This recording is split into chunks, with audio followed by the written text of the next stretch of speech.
A child who would have been easily missed, a one who was more ill than his will, battling between life and death, being poor yet made many rich, bummed from every angle of life, purely by his grace saved, called, and used in the Master's hands.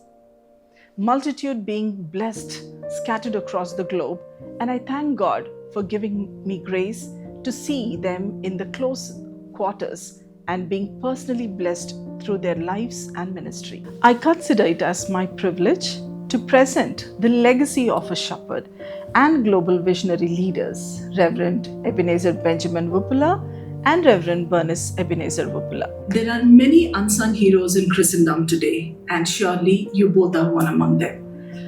Today, it is our privilege to have you, Pastor Ebby and Pastor Bernest, with us today, and we would like to understand more in detail about your faithful walk of 40 years with the Lord.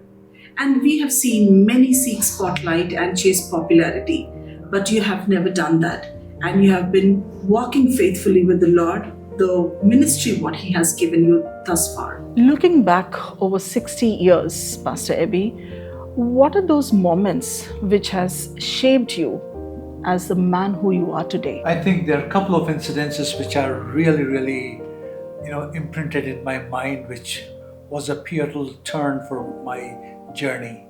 Number one is growing up as a little child, I was being so fascinated by the story of Hudson Taylor, and that inspired me to hold on to a kind of a man who had such kind of a great legacy.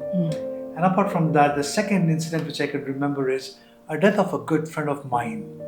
I met him early in the morning at the school, and we promised each other that we were going to meet in the evening. And it was so unfortunate that when I went back in the evening, I could not see him, because I was told of the story that after he bid bye to me in the morning, he along with a couple of friends went to a lake called Shamirpet Lake, and there he got drowned. And when I went in the evening, it was so saddening to see all my friends who are generally so cheerful. And when I asked them what happened, when they narrated the story, that was one of the deepest question that I asked. Life is so fragile. What is that you want to do with your life? And that was another, milestone that I could look back and to say, that was a big turning point. And the third thing which I can recall is the calling, which God was calling me, and the decision I had to make. So I think these are the three major things, earlier that made me be a person who I am today. Glad to know, Pastor, like God has put in so many incidents in your life. But what was that specific time you felt that God has called you? Right from my childhood, I was sensing that God had a special plan for me. And as I was growing up, my early years of life, I always had a passion to be involved in the ministry. So right as a growing up child, I was participating in a ministry called Child Evangelism Fellowship. Okay. And my Sunday school was another great times where, I felt the calling of God. To recall the story, it goes back to the time when my Sunday school teacher was sharing the story of Hudson Taylor, who went to China. She shared about the challenges and the difficulties he had. And especially, when I look at his biography, he was a person just like me in terms of his health and his early calling in life. So when Hudson Taylor wanted to go for ministry, and especially to China, he went and approached the mission board, and they said, "Young man, you are more ill than the will that you have." And I was growing up with all my sickness right from my childhood. I was, diagnosed with rheumatic heart fever. So growing through those phases, I see that, God was clearly showing me that He had a specific plan in midst of my challenges. So it goes back to a point where I could sense the call.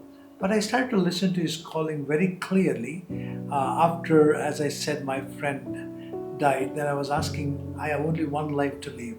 What do I do? I don't know how much long it is, how much short it is. But all that I could see with the current incident was life is short. Yeah. And then I started to ask God, God, show me your direction for my life, because I want to live out your purposes in my life. And I went to my youth leader and I asked him, especially when I was struggling through the brevity of life. I asked my Sunday school sir, what it is. And then he started to lead me to the realities of your eternity. And then I asked him, how do I have this eternal life? And he led me through a lovely, time where he shared with me the gospel. And his name is Mr. Sunil Lazarus, who has impacted my life as a little boy. Yeah. And I recall when I was accepting Christ as my personal Savior and Lord, tears were coming out of my eyes as I invited Jesus. That was at what age? That should be around the age 17 years. 17. Yeah. Okay. And while you were talking about Hudson Taylor, you mentioned that you had similar illness like of his. And also you mentioned that you had rheumatoid heart fever or disease. So what is that and how it has impacted your ministry or you serving the Lord? Yeah, I see that about Hudson Taylor going back, he was a weak child. Okay. And he grew up. So he had other complications, but he was a sick person. So that was similar to me. And I had this rheumatic heart disease. Okay. And that was one of those challenges I was growing up with. Can you give us a little more information as to what this rheumatic heart disease is all about? It is said that I was reading through the Reader Digest magazine. It is said that time it was around 55 to 60% of Indian children are impacted by rheumatic heart disease. Okay. And that disease is a thing which begins in the joints. You have a swelling and pain, and later on it travels to the heart and builds infection in that places. They call it calcification. Calcification they call it, and and that leads to a later kind of heart surgeries and things like that. Okay. In fact, the disease of heart condition of mine is called as rheumatic heart disease. It generally starts as a child in your joints, and there's a swelling, and following that what happens is that you get a sore throat. Okay. And following the sore throat, it gets into the heart, in the valves, and then it gets calcified. Okay. And once it gets calcified, it's a point where it starts impacting the mitral valve. Okay. And that's the, process. The sickness would lead to a major heart surgeries and things like that. So I've seen this. As I was growing, this was, the journey of my sickness. When did you know about your sickness? At what age? As I was growing up at the age of 8 or 9, that was the time they identified it. It was diagnosed then? It was diagnosed, and not only that, I'm the 10th child to my parents. Okay. So they were also trying to see how best they could give attention to my medical health. It's actually said that if ever you take injections for 21 years, then you can completely get rid of it. Okay. But every shot I used to take, I used to have high temperatures, and I used to miss my school. And that is after you take the dosage? Yes. Okay. And not only that, not just miss the school, I used to love cricket. So I used to miss my cricket games. So you could still manage your cricket along with the sickness? Yes, and every time I go and play and come, initially before they diagnosed, they were thinking because I was playing too much, I'm having my joint pains. Yeah. But later on when they realized that, they were able to understand. So I don't want to miss any cricket game, not only then as a young teenager or young boy, but even today. I cannot miss any kind of a cricket game. Pastor, with your sickness, you mentioned that you still could pursue your passion, that is cricket. How did you manage your academics? I was really dynamic in terms of how I was handling my childhood. I used to be sick. Next day morning, I used to get up and then I used to go back to play and then go back to college. So I started to learn to manage all the facets of life and to see how I should, be a fighter. So that was a kind of a thing that I had right from my childhood, that I need to fight, because being the 10th one in the child, I had to do that. Otherwise, I would have been easily get neglected and things like that. So that's a journey. Survival is for the fittest. That is what we That's study true. or read. Correct. With this, Pastor, about your childhood, we wanted to know about your childhood, Pastor Bernest. Like, how was your childhood? Were you also a fighter like Pastor Abby? To some extent, I can say, yeah. I lost my dad when I was about 8 months. My mom was a single mom raising my brother Moses and me. We are 2 years apart. My mom actually looked at me one day and she knew I was dying because I had severe asthma. She took me to a prayer crusade, and then she expected God to heal me in that crusade, but I did not get healed. So she came back home and then she was crying and praying and said, Jesus, if you are a real God, that is what I heard about you. You can heal my daughter or you take her. I'll be okay with any of those things. And she just got into deep sleep, and she did not know till morning that when she got up in the morning, she looked at me, I was totally healed. Wow. From then till now, by God's grace, no attacks of asthma at all.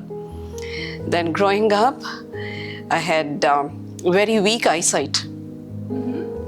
And I hated to wear glasses, and I had about 13 brothers around, and I used to be like 13 cousins around, and I was the only child who had challenge with eyes. So I would not wear my glasses. I would go to school like that, can't see anything on the board. But this experience of mine actually has brought me closer to God, I can say, because all that I knew that God would heal me. So all my time used to be in prayer. I would just pray and read my Bible, and I asked God every single time, I want you to heal me. I don't want to wear my glasses. I remember going on fast for continuous 14 days for God to heal me, but nothing happened. I would always get discouraged because every year I go for my eye checkup. It was increasing. Yep. It increases by 1 point. That always put a great fear in my life that one day I would go blind.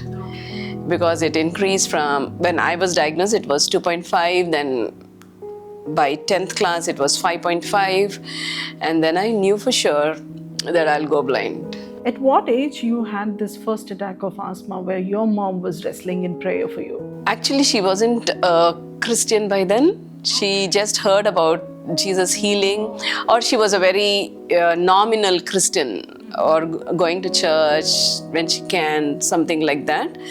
She said that I was 3. I don't remember the asthma episodes, but she always told me about that, and that is how she knew Christ and took us to church.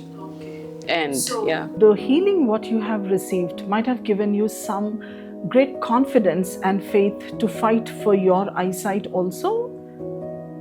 Like going to church, knowing about Jesus, knowing that He can do great things, and not having a father in life. And I was able to relate to God as my father. So that was my confidence that you can do everything.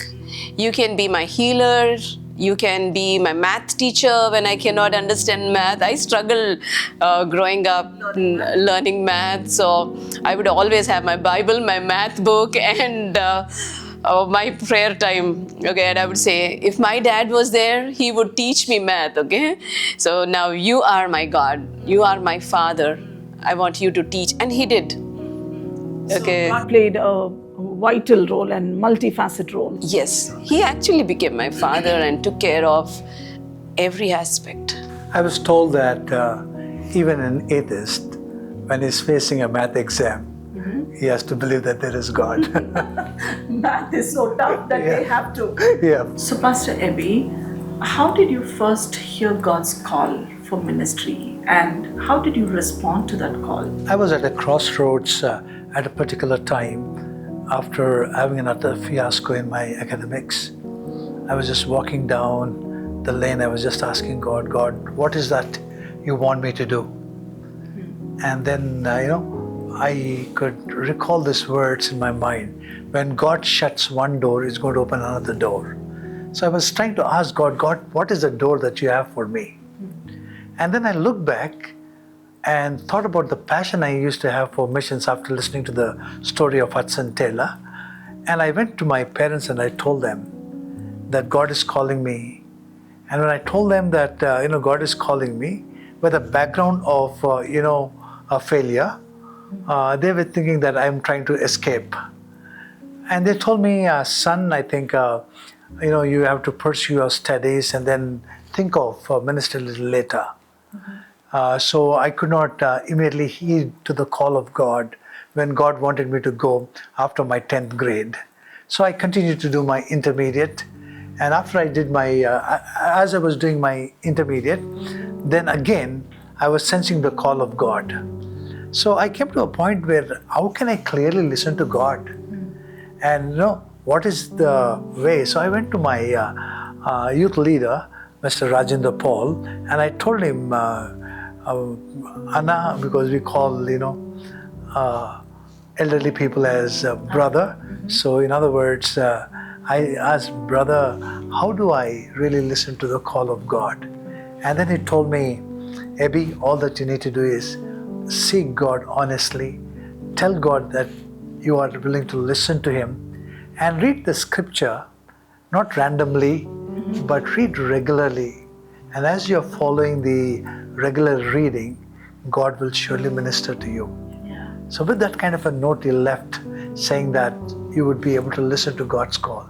And I want to tell you that was one of those greatest moments in my life.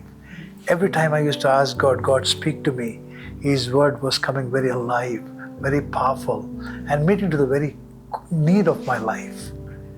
So that's how I heard God's voice for my life. Is there any specific verse or a specific promise which you have taken back then, which showed you a direction towards your ministry? Yeah, actually, when I was reading to understand God's calling for my life, I was reading Corinthians, wherein it says that there are many people who are running in a race, and one will obtain the prize. And then the prize, what they're going to get, is perishable. And Paul writing, he says, run a race wherein you'll get a prize, which is incorruptible. Yeah. And I was being challenged, what kind of a race you want to run? And that was the time I was seeking God, I want to run the race, what do you have for me? And I would want to commit myself for ministry. Yeah.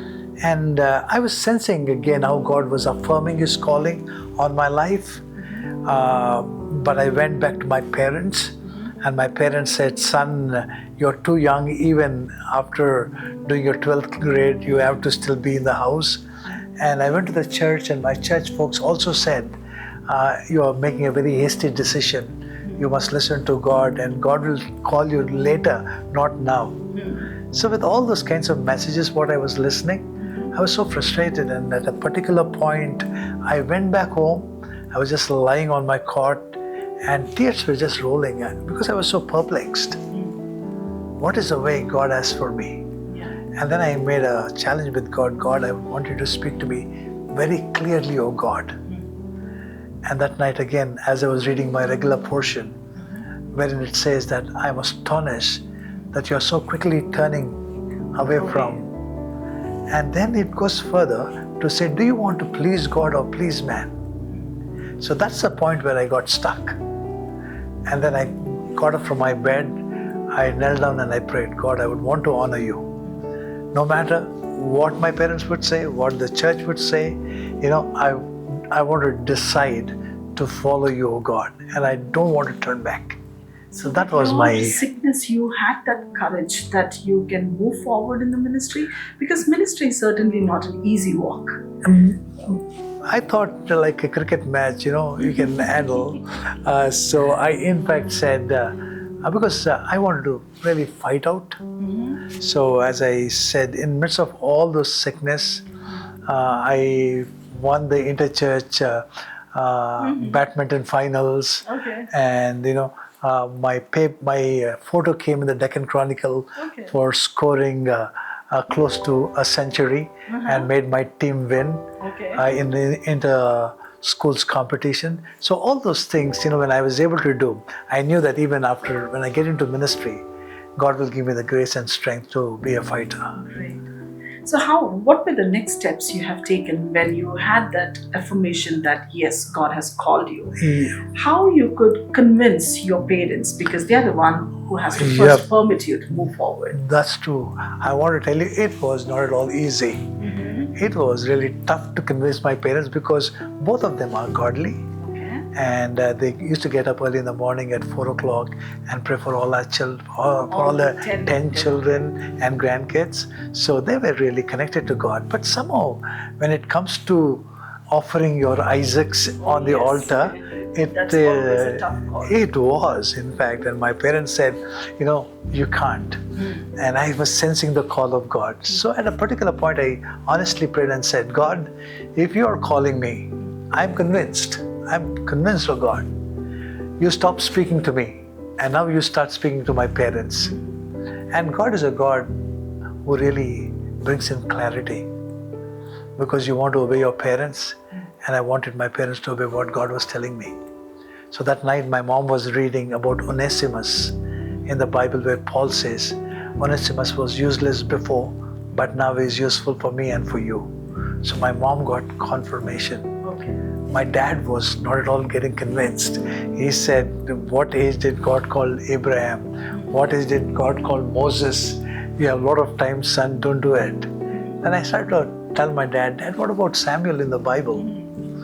God called him when he was small. And what about David when he did those great exploits for God? And I was telling Dad, I'm sensing the call of God. But my dad told me something. Out of his experience and out of the, the challenges that he saw in the church, and especially, amongst the ministers who ministered to God, he said, son, you don't understand. But I was thinking what my dad is saying. I couldn't really understand at that point. But as my journey continued, I always remembered those words. All the tough times, all the difficulties, those words come alive as if my father is speaking now. Pastor Bernest, with Pastor Ebby's childhood incidents and how he had to fight to get the yes from his parents, he had to fight there. How was your calling, and how did you get the confirmation for ministry? He had to fight with others, I had to fight with myself. As a child of 9 years, I accepted Jesus in an all-night prayer. And ever since then, I would always be connected to God. And with all the other challenges, I knew that God had a calling for me, but I never wanted to be on a full-time position in ministry. I always wanted to become a doctor, make big money, go abroad like any other young person would do. So I had to fight with myself and my dreams when God was calling me for ministry. Even when I married him, that was there on my head that I always would make money and let him serve, okay? So one fine day, I heard the call of God. And especially Pastor and I were conducting a youth camp, and in that youth camp, the preacher who had come, he was talking about pray for the remnant, the righteous are soon perishing. So I was like asking God about the remnant, and God was telling me I want you to get up and follow me on full-time basis. That was the biggest challenge for me, because I did not want to. I did not want to, because I never thought of Though I was always evangelizing, I would go out as a kid for open air preaching, tract distribution, and I would lead Sunday school. When I was 15 years old, I started being a Sunday school teacher for children who were older than me. And then I conducted a children's retreat in that church where there was no one. But then for me, I was happy doing that, not being fully into the ministry. But one day the calling was so strong and I was constantly resisting it. We went for our youth meeting where Pastor and I would conduct a youth Camps. no, it was like a youth Bible study on a regular basis. And this Sunday when we went to the hall was stinking. Or as soon as we entered the gate, it was stinking. And we were like, my goodness, now people will come. We hardly have any time. And what do? We just wanted to survey the place to understand from where the stink was. And the cause for the stink was there was a dead dog in the premises, in the compound where we were. And pastor said we have to call someone to clean this, and we hardly had time. One thought struck me, that was like, if the early missionaries wouldn't clean the place and share the gospel when they had come to India, we wouldn't have known Christ. So I told Abby, can we clean it? And he was like, how can we clean that? But then we did not have time to go approach people, call people to clean it. We found one big bamboo stick close by. We took it, and from a distance, we just put that stick under the dog and we wanted to push. The moment we lifted that dog, there were all worms falling. And I could very clearly hear this voice, what are you doing with your life? At the end of your life, you're just this bag of worms, and you don't want to listen to me. We cleaned the place. The place was ready. People came, people went. I was still fighting within me. I said, God, you ask me anything, I'll give you. Don't ask me to come for full-time ministry. Anyways, he's ministering and I'm with him. Just let me pursue my dreams, because all my childhood I had few dreams to achieve in life. Then next Sunday, we were traveling and we see a huge crowd at a church, which pastor was quite familiar to, and we stop our scooter and walk inside the church, and pastor's daughter passed away. And I looked at her. She was just in 8th class or so, a small little body there. Again, this voice was very clear. Have you shared gospel? So many children are perishing. Have you shared about my love to them? I said, I can do that, but not full time. I said, but that was still troubling me. I fought that whole week. Then the next Sunday, my aunt had called me home, so I went, and my neighbor passed away. When my neighbor passed away, I went to see that body, and this was a very old lady.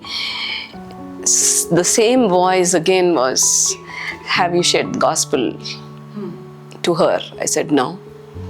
But I said, I don't want to come full time. Why are you asking me? You tell me to do, I will do. Again, that whole week was a battle for me with God. And the last Sunday was like, the uncle who shared the message at the youth camp, we got the message that he passed away. Oh my goodness. He just was crossing a small little road, and it was an accident and he passed away. We went for the funeral and I was sitting down there. That message struck me badly. Again, the same thing, right? The righteous are soon perishing. Pray for the remnant. Are you doing it? Are you working towards the progress of God's kingdom? I came back home. I couldn't fight anymore. Back to back, you have seen so many deaths. I said, God, are you really calling me? If you're calling me, I don't know what, but I can't fight you anymore. I don't want to see any more deaths.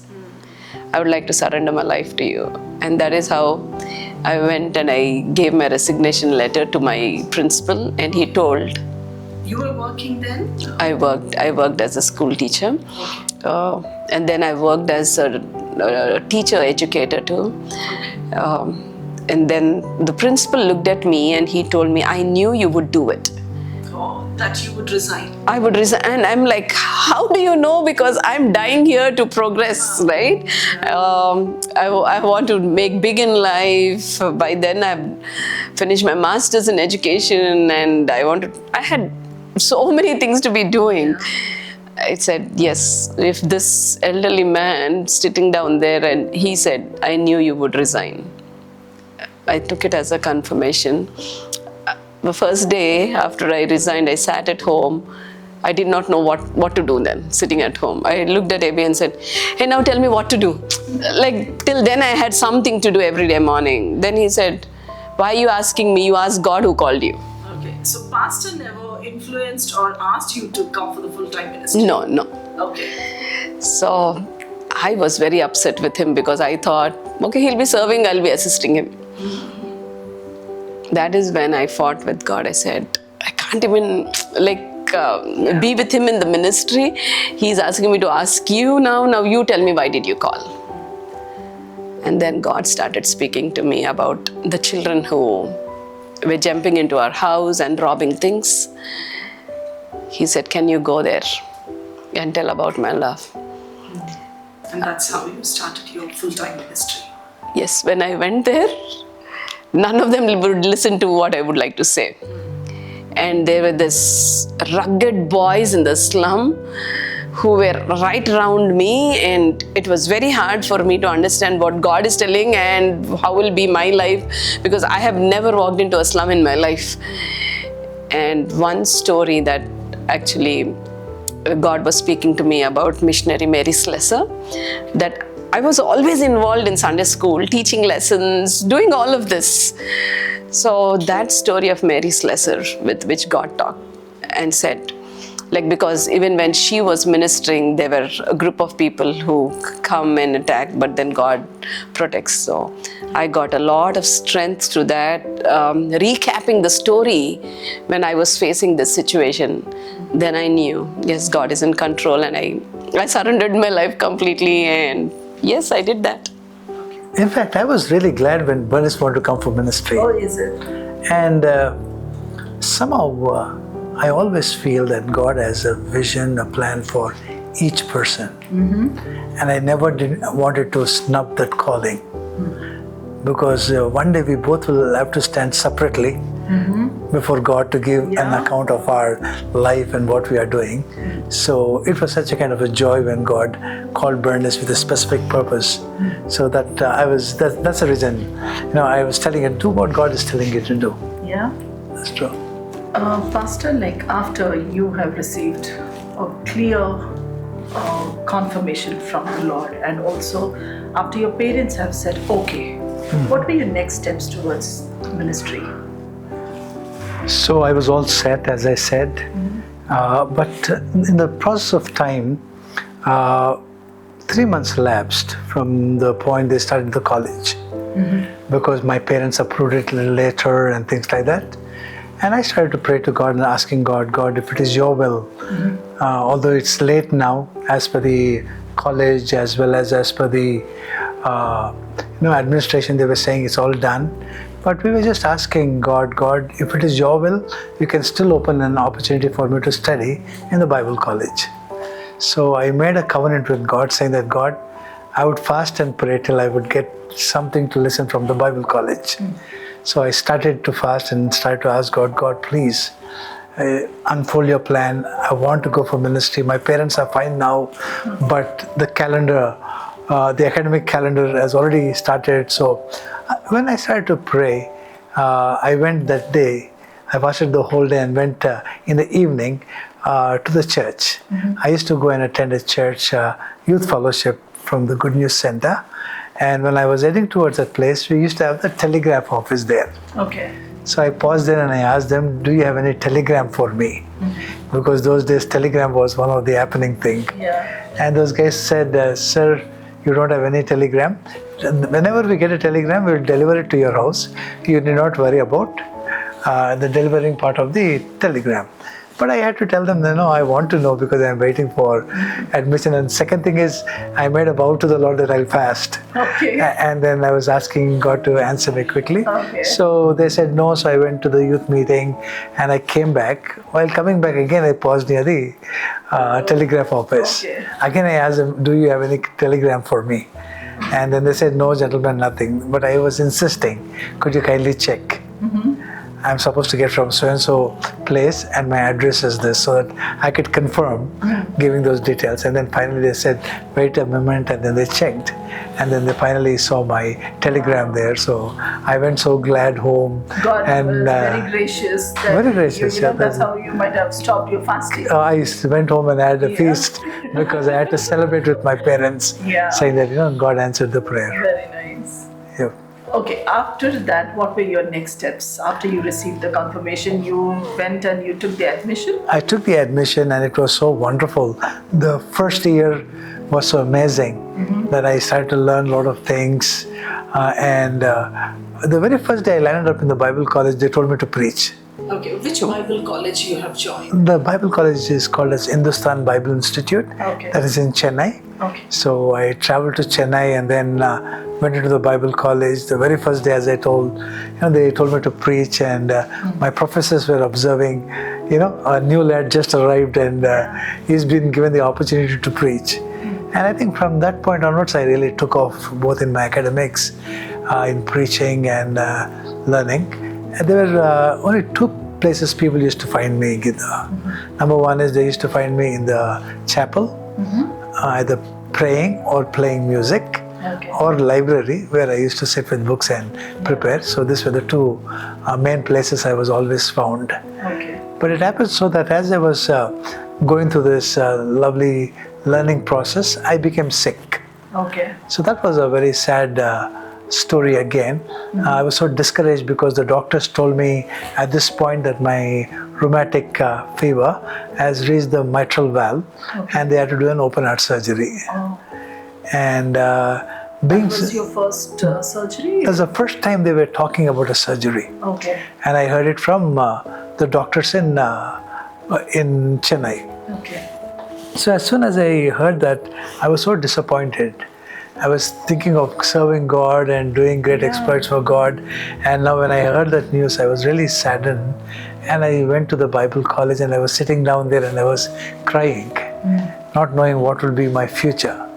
I said no to my parents and friends, the church folks, everyone. And after going there, when I hear this kind of a thing, situation was deteriorating day by day. And when I was going through this time, one elderly gentleman by name Robert Moses, he saw me crying and he came, sat beside me and asked me, Abby, what's happening with you? Why are you crying? And I told him this is the condition. And Dr. Moses said, Pastor, God has a plan for you. And then he turned the Bible and gave me a promise from Psalm 118, verse 17, which read something like this. It said that I shall not die, but live and declare the works of God. Although the doctors were saying that I will die if I don't have a surgery, God's word was saying that I will not die. So that was really encouraging. But in reality, my sickness was not getting any better. So they put me in the hospital to be admitted, and there were no beds. So they put me on the floor in the government hospital, and close to that was the bathroom, so it was very stinking. So it was really a very, very bad and awkward situation I was being put in. And I was asking God, what is that you're doing with my life? So I came out from that hospital. As soon as I came out of the hospital, the Bible college, they were getting really disturbed because I was sick. And if anything happens to me in the college, they will be responsible. So they said, this is not going to work out. We'll pack him and send him to Hyderabad. Okay. So that's how they sent me back to Hyderabad in the very first year by giving a professor who's currently the Indian Mission Association chairperson is Professor Isaac Soundararajan. Okay. So he came, he dropped me in Hyderabad and he left. Okay, so they did not perform surgery then? That was Okay. so they just identified, they diagnosed, and then they said Okay. I had to go through the surgery. So you had to come to Hyderabad? I had to come to Hyderabad. Okay. The very first year, discontinued my education and I came. And after coming here, everyone were laughing, mocking, they were saying words. We told him not to go, but he's gone and all those things. Today, he's come back. Very discouraging. Oh, that was really painful. Yeah. And to a point that pain drove me closer to God. I said, God, I don't wanted your name to be, mocked on account of my life. God, I want you to give me the grace. So that year passed, and then the fresh academic year was beginning. Okay. So I wrote to the college saying that I would want to come back this year. And they told me to take an undertaking saying that whatever happens, the college is not responsible. So I gave that kind of an undertaking saying that I'm coming on my own risk. So they allowed me to come in the following academic year. So I went back to college and I had to write all my papers. Of the first year? Of the first years. Okay. And thankfully God gave me the grace that I passed and I joined back my classmates and finished my 4 years of theology from Hindustan Bible So your Institute. health was stable all those 4 years? I had a lot of bad days and good days, and the college also recognized. So in college we have a lot of work students are taught. Every summer we have to get onto the third floor or fourth floor, get into the a tank where water used to be, so clean the water tank. Okay. And then we're also taught how to clean our bathrooms and all this. So there was a lot of physical activity, and then they started to say that we'll give Mr. Ebenezer, a lighter job. So that's how they gave me a lighter job, where I went and learned those days how to take photography. Okay. And that was an old type of film, and then you process the film and all those things. So I learned that technology there. Okay. Yeah. So soon after you completed your 4 years, was it 4 years degree? It was a 4 years, yeah. Degree. Okay. Soon after you have completed, you again moved back to Hyderabad, or did you start your ministry in Chennai? So after 4 years, I went to Pune to work. Okay. Because India Youth for Christ was the organization which sponsored me for my education.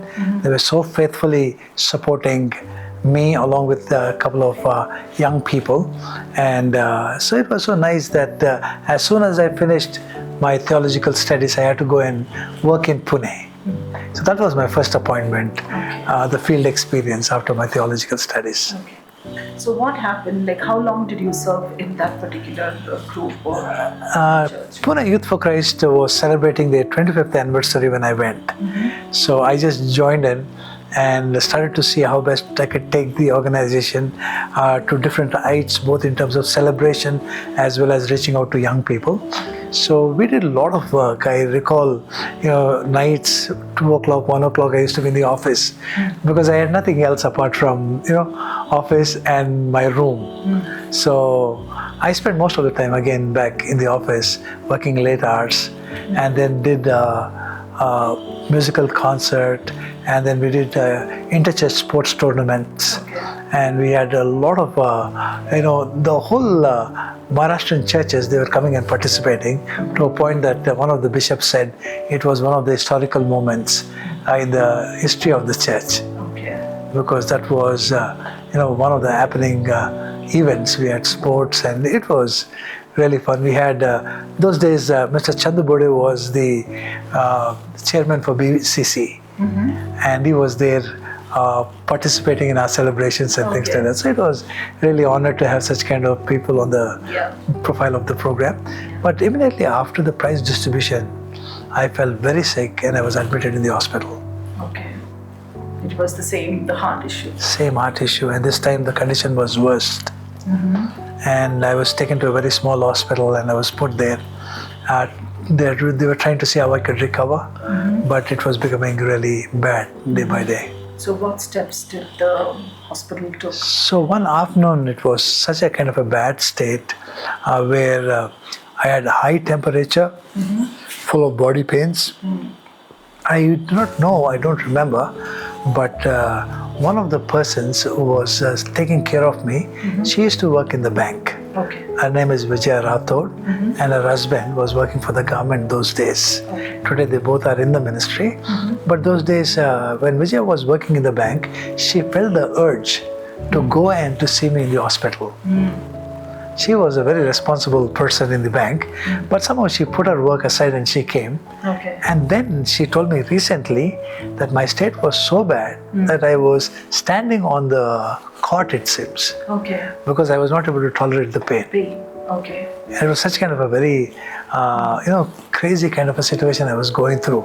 And when she saw me, she knew that if ever I'm put in the same hospital, I may not be able to make it. Okay. So she went to the doctors and told that she wanted to move the patient from the hospital. Okay. She took the initiative. She took the initiative, but the doctors were saying we can't let this patient at this point to be taken because he's going to die.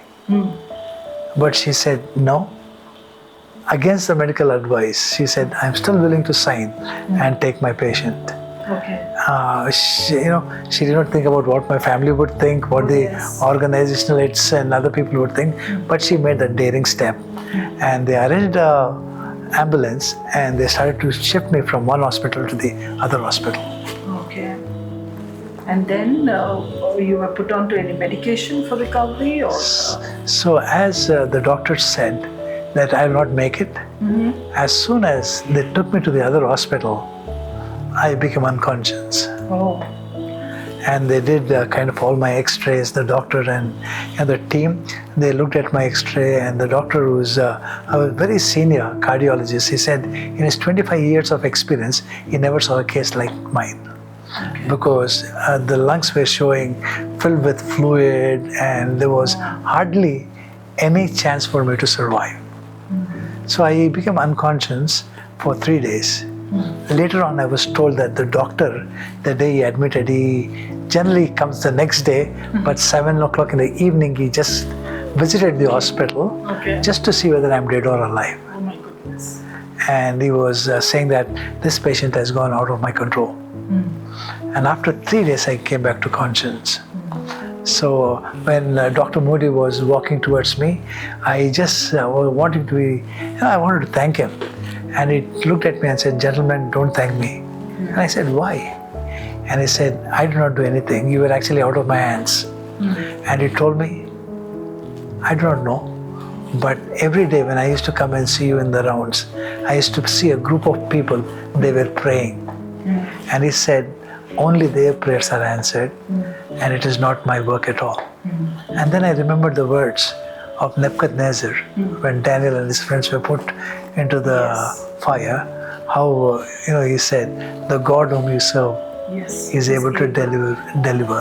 So in a similar way, I felt that same kind of a protection when I was going through this 3 days of unconsciousness.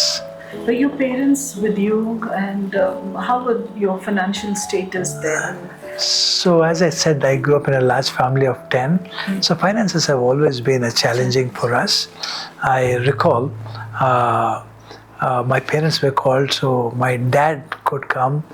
My mom was not able to make it immediately. Yeah. So my dad came, and when he saw me, he was totally shattered because he knew that I'm not going to make it up. But at the same time, when I was in that hospital, he was also thinking about the bill. And he was telling, we have to move him from here, otherwise I'll not be able to pay. And then he was telling, can we shift him to another city called Miraj?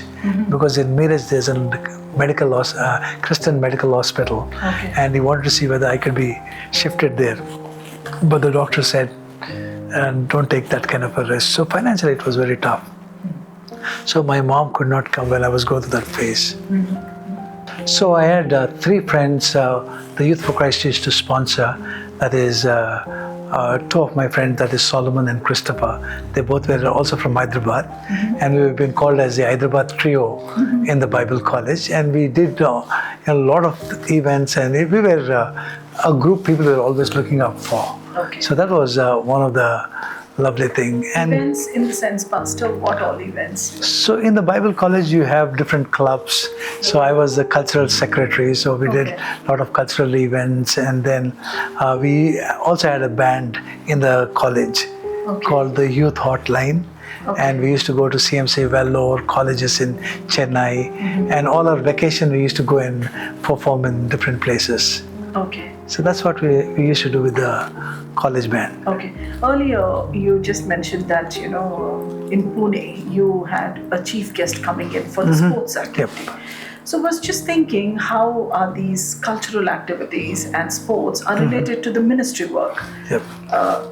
So working with the young people, one thing what we developed is to be where they are and go there and to minister to them.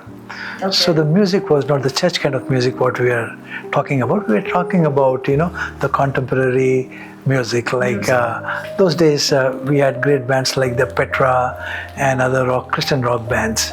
So we used to take, their songs and we used to do for our concerts to attract a lot of young people. And sports is another major involvement where young people are in. So to engage them in sports and share with them the gospel was one of the tools that we used. Okay. So that's how we could incorporate all of them together as a part of our 25th anniversary celebration for the India Youth for Christ Pune.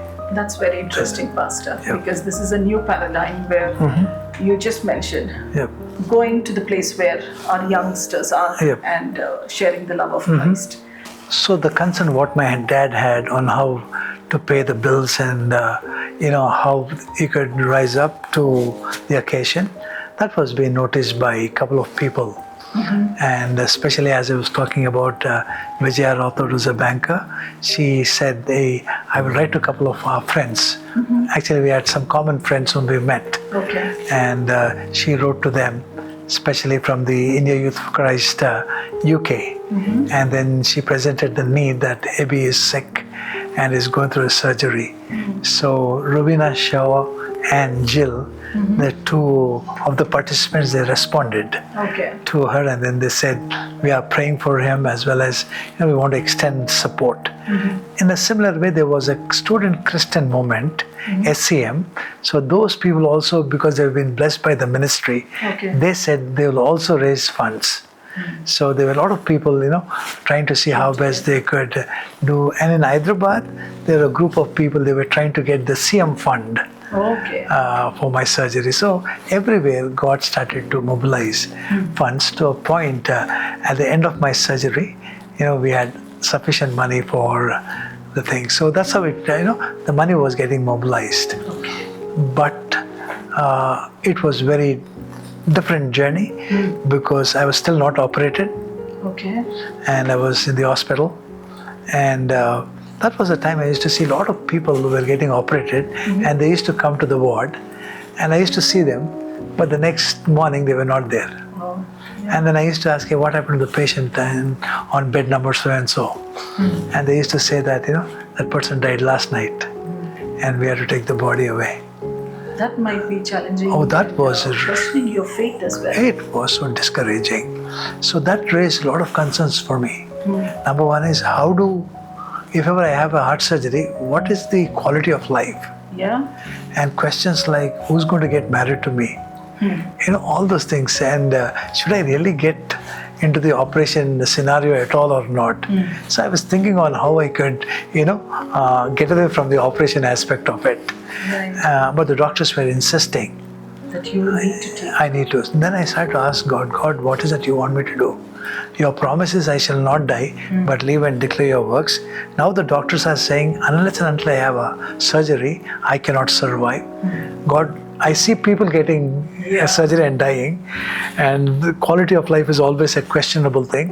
Then I started to pray to God, I want you to confirm that to the scripture. So I was reading Psalms 23 that day. I had a paraphrase version. Psalms 23, the last verse says something like this: if I die, I'm going to be in the house of the Lord forever. So one promise said, I shall not die. The second promise said, if I die, I'm going to be in the house of the Lord forever. So the words of Paul came so fresh to me. For me to live is Christ and to die is gain. So I clung to those promises, and God was so gracious that He took me through the surgery, and I came back safe from the surgery. And in fact, all the parents, my siblings, they were all waiting for me at the Begumpet railway station to receive me. And they were bringing a stretcher and all those things where I could get down and, that they could push me and take me back home. But as soon as the train stopped, I got down from the train and I was walking towards them. So that was really amazing ways that God has intervened in giving me a quick recovery. Yeah. Yep. We really thank God because His works are amazing. You mentioned, and in fact, like everyone else, others, that question comes, if I get operated, how will be my quality of life, right? And who is going to marry you? So now we see, a beautiful lady beside you, right? So just wanted to know, how you both met, and how did you get the confirmation, Pastor Bernest, and did you even know that Pastor had this health history and to make a decision? Actually, when he was going through the heart surgery, I don't even know who he was, but a group of friends at King of Kings festival. I was a part of that festival along with my friends, and when the meetings were on, one of my friend, knowing that I will pray a lot, she said, come, let's go, let's pray for this person who's getting operated. I said, okay, fine. So we all went. These meetings were held in Methodist boys' school. Okay, so one of the school classrooms, they all met, and I was a part of that praying group. And while praying, it was my turn to pray for him. And I was praying, and I heard this voice, who will marry this young evangelist? And immediately the answer also was, it is you. I really got a shock of my life. I said, God, I don't want to sin while I'm praying. I quickly wound up the prayer and I completely forgot about it. And one day, when I was studying my MEd, when I was studying my BEd, 26th Jan, we all had to sing for the special program, and we all had to be in our saris, and wearing a sari is always a challenge. So I knew that my aunt's daughter can help me. So I went to her, and I could not enter into the house, or I didn't want to enter into my aunt's house, because as soon as I opened the door in the front room, there were two boys along with my akka sitting down and talking, and he was one of them. Okay, so because there were boys in the room, I generally wouldn't prefer, very hesitant to get inside. So I waited, and it was like almost 5:30, 6 o'clock in the evening. These people still wouldn't come out, and I'm like, God, I'm tired.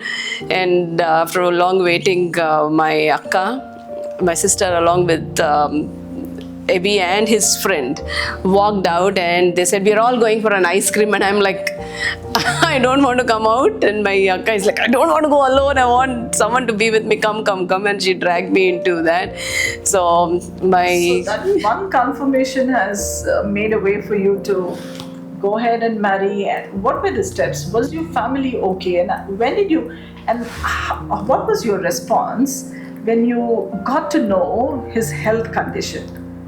So, like I told you, we went out to eat, and then he was talking to me, and then my sister, that friend, another friend, they all got together and they were praying that I should marry him. Okay, and they constantly would tell him that this was the right girl for you to marry and all of that. And one fine day, they all asked us, because the whole prayer group of about 40 people, we would all pray for his marriage, that he should find someone who can help him in the ministry. So I was one of them praying. So one day when we were busy doing some work, I just asked him, hey, we are praying for you, how is it going, did you find someone? And he looked at me and he said, I'm praying for you. Okay. So it was a wonderful coincidence. Yeah, then there was a big question mark for me whether God wanted me to marry him or not, because I completely forgot the day that I heard his voice when I was praying for him. It didn't even occur to me that the prayer, that voice and this, because I didn't even think about it after that.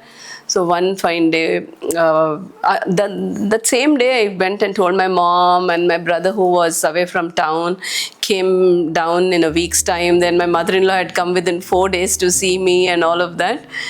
And I was praying, God, I really do not know if this is from you, because I knew he had the surgery and almost everything was settling down. My uncle from Pune, who was a doctor, who actually had come with a proposal for my wedding. When my mom told no, this proposal had come, this boy actually asked out, he was very upset. And he told I was there through and through with him in Pune for his when he's sick through the surgery, and after that he said, no, he will not make it through, you don't have to marry him. Okay, till then I had a very I was okay, God is fine, if God is asking me to marry him, I'll marry him. But close family doctor, my own uncle, was telling me not to marry, and then that was a big question mark. I was praying and asking God. Then I got the same verse, Psalm 23, the last verse. I will dwell in the house of the Lord forever. Okay, that's the version that I regularly read. So I said, okay, God, if I will dwell in the house of the Lord forever, that means he's in the ministry. I will also be with him in the ministry. That's the confirmation. My brother, I thought, will never accept. He said yes. My mom said yes. So it's been 33 years that you both are married now, and we know that you're blessed with 4 children and 4 grandchildren. Yes. So how was your journey? Balancing your work. You were working back then, and ministry, parenting. It would have been quite challenging raising 4 children. So, what was your experience as a father and a mother? How did you balance all of these? It was really a great journey. Looking back to raise 4 children, it was not easy. There were times that as parents, that when we see them, growing in God, it used to bring a lot of joy. And especially the schools that they went were really a challenging schools, especially my last 2, that is Enoch and Lewis, when they were studying in HPS. That was the time we used to get a lot of information on the newspaper saying that there were drugs found in with the students and things like that. So I took time off many times to go and pray for children in the campus. Okay. So one day I was just, because I never used to tell my son, I just went into the campus. I was praying for my son in the corner under a tree, and then he observed me and he came running. Hey Dad, what are you doing here? I don't want to tell that I'm praying for you, but I just told him that no, I came to meet a couple of my friends who are in the office. And then, but I was praying for them. So it was a good journey to see how I could lead them. And especially when you have wise, smart kids. As father, you have a lot of challenges. Yeah, my role was also to see how I could protect them. Yeah. So I used to sense whenever there's some danger, to a point that I used to tell Bernest, you just go and be around the kids. Yeah. Because I think, as parents, what we need to do. And they were very cooperative, in fact. So that really helped us to raise 4 of them with very less challenges. Okay. And that's how we see today. God has blessed them in their respective places, and also in the academics they did pretty well. Okay. Yeah. So Pastor Bernest, as Pastor said, you both were in the ministry, and being 100% with the pastor, accompanying him in the ministry. And as a mother, it is for sure that your presence is much needed to be with the children. How did you balance ministry work, your profession, and raising 4 children? It was a great challenge. It was not easy. I think most of the time they had their dad with them. For me, I would get up, make them pray, cook, or even my mother and my mom's sisters helped me after my mother passed away. My mother played a great role in raising my children. I would go to work, come back, and after that, there would be a list my children would write and leave it. These are the topics for this competition, that competition, and all of that. By the time I come back from work, go with him for ministry, return back, it would be late night and my children would be sleeping. I would sit down and write all of their essays and everything and wake them up at 4 o'clock, give those to them to read, and then I go to sleep. And my children did 100% justice, I can say. They worked hard as much as we worked, they worked. So they would get up, prepare, and then go and get first prizes. So it paid it all for me. I don't say like I was perfect all the time. A lot of challenges. My children missed me most of the time. But I always took up sessions, like I was freelancing most of the time. But all my hours, all of the days were full. So that would be a challenge. But intentionally I took off when they had exams. I would not go and work. I would be with them all through the time that they finish exams. Have you ever paused ministry works for being with children? Or? Yeah, there were times that when they were sick, when they had real life challenges, no answers, when they would not understand what we tell. Okay, I and Abby would just be at home, and sometimes I would just be to myself and in prayer for my children. I remember fasting and praying for them all through the time of their exams, and they were exclusive times out where I would just lock myself in a room or go to a retreat center, just be to myself and pray and ask God, like, God, these are the challenges in the family, in the ministry, with the children, what do I do? So they were at least at a stretch 2 days, 3 days of prayer constantly, or one whole day in the bedroom. I would just lock myself, and pastor took care of the kids, and I would see God, like, what do we do, and all of that. I used to read exclusive Bibles for children. I knew one day they would be going, so I would take up each child before they left India.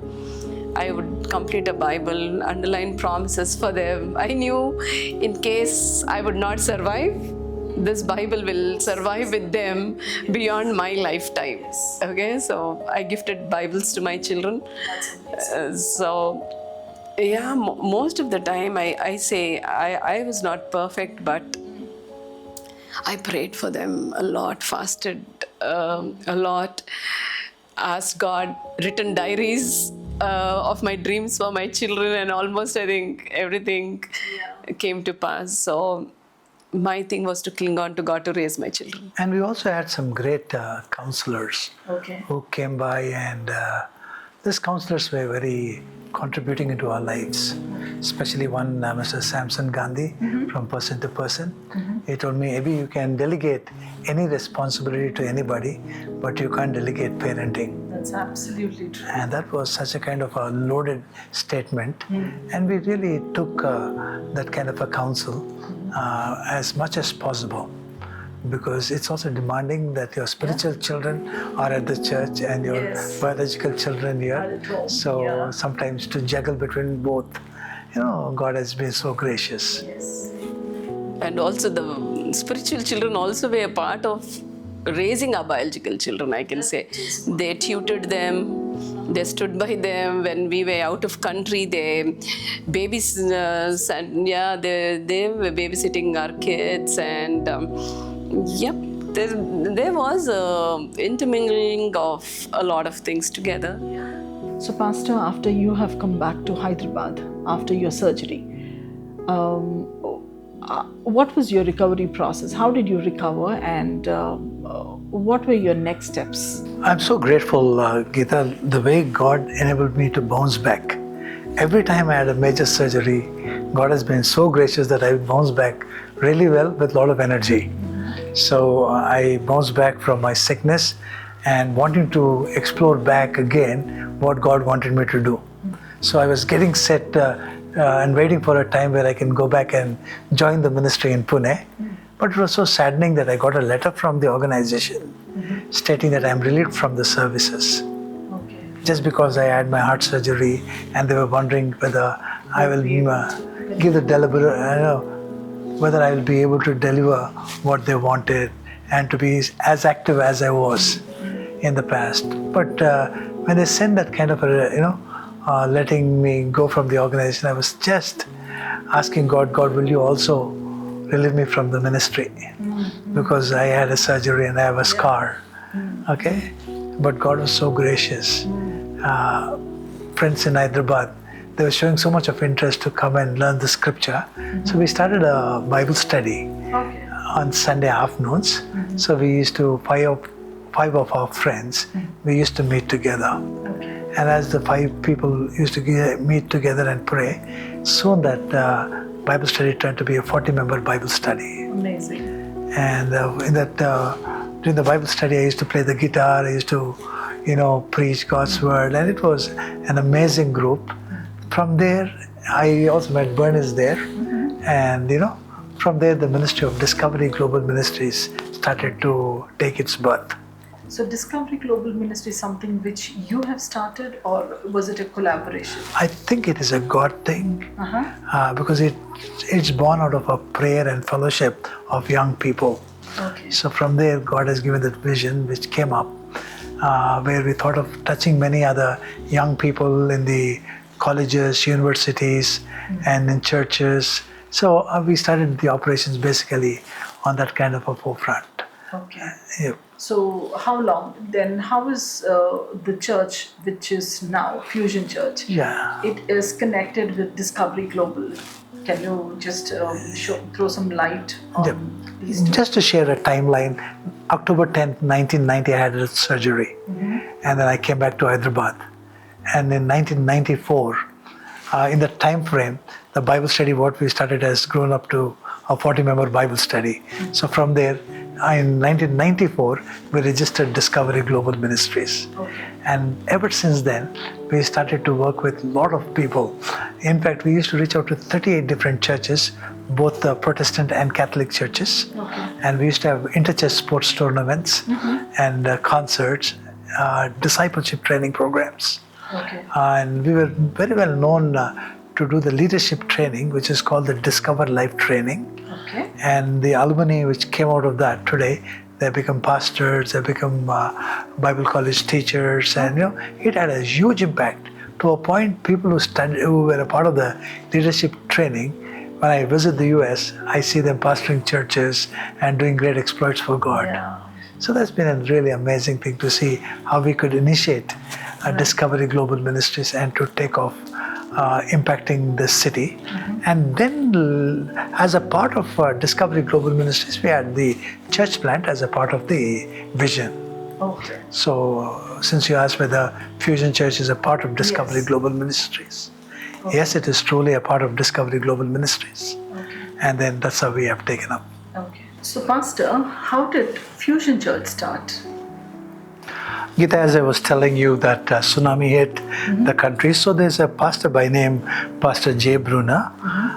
They had long back, when they started the church, they had a 10-year plan that they should start an international church.